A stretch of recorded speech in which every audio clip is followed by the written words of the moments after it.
Hello everyone, my name is Rebecca. I'm an Agile lead with 20 years of delivery, coaching and leadership experience. As an Agile leader, I know that it's often the softer skills that we might neglect in our personal development. So here is a series where I focus on emotional agility.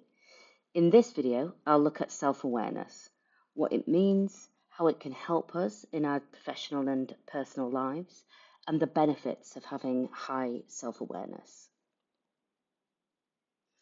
So, self-awareness is the ability to have emotional awareness, and by this we mean the recognition of how our emotions affect our performance and the ability to use our values to guide decision making.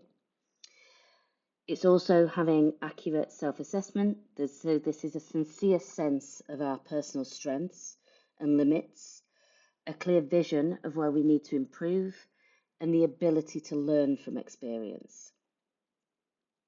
And self-confidence, the courage that comes with certainty about our capabilities, values, and goals. So, high self-awareness refers to having an accurate understanding of how you behave, how others perceive you, and recognizing how you respond to others. It's also about being sensitive to your attitudes, feelings, emotions, intents, and general communication style at any given moment, and being able to accurately disclose this awareness to others.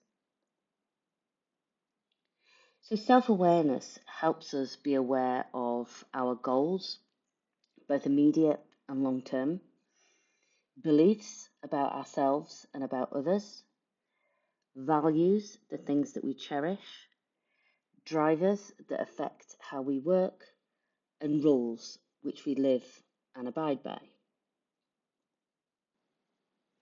So these skills indicators let us know some of the things we should focus on to develop our self-awareness.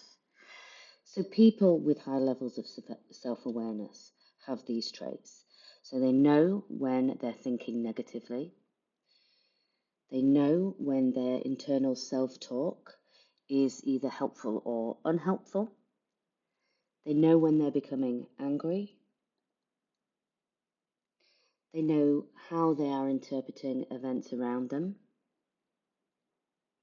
They know what senses they're currently using at any given time. They know how to communicate accurately what they're experiencing. They know the moments their mood shifts and when they're becoming defensive. And ultimately, they know the impact their behaviour has on others.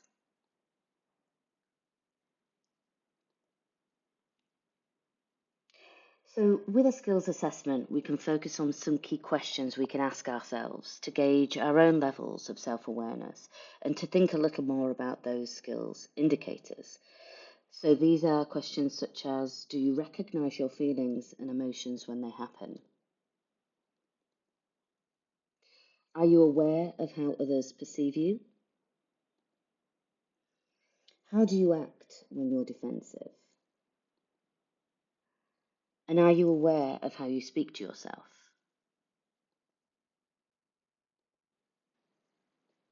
So let's meet Charles. Charles is 33 years old and he's a division president at an international consumer products company. Charles was promoted quickly and he's held in high regard by senior leaders. He has many of the great traits it takes to be a good leader. But at the moment, his job is on the line. He's uncovered a major problem, and as such, thousands of customer orders are delayed and the stock price has plummeted. And this could have been prevented. He could have found out about these issues much, much sooner, delaying a costly advertising campaign and setting investors' expectations ahead of time. The problem really is that Charles is seen as self-promoting, intolerant, and remote by his peers. He's not really bothered about these relationships. They aren't a priority for him. He hasn't developed the emotional competencies to build support, to have open communication, and to ultimately manage during a crisis. This is something that you may have encountered before in your professional lives. He hasn't put time into his own emotional agility. He hasn't focused on building his own self-awareness. and neither have his company. They've promoted him quickly without supporting the development of his softer skills, and clearly now the whole company is suffering. So your behaviour, together with your appearance, is the only part of you that others can see. They can't determine your motivations, thoughts, or feelings. They can only see the behaviour that results from these things. So by adulthood, we focus less on learning new behaviours, perhaps not analysing the effect our behaviour has on one another. This leads to two issues. Whenever we have difficulties with people, we blame them and conveniently forget that our behaviour breeds behaviour. We put our behaviour on automatic and forget that we can choose how to behave and adapt to different situations. So in this scenario, if our purple-haired project manager could take a step back from her own stress to realise that perhaps her outward demeanour is heightening the stress for other team members, and then she could take some time to let Mike know just how valued he is.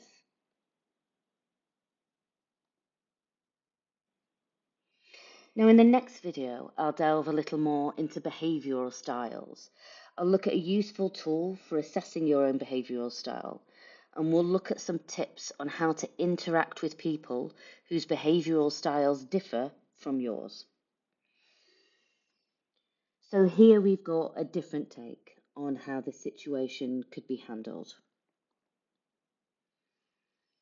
Being self-aware is essential to understanding our behavioural style and how it affects those around us. And I think it's a really good example of things that, as a team or group of colleagues, we really should keep in mind on a day-to-day basis.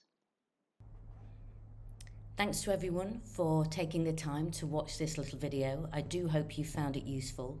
Please like, share or subscribe to my channel, where I'll be posting other videos in this series on emotional agility. And I always appreciate comments and feedback. So please take care of yourselves and your colleagues, and thanks again. Bye-bye.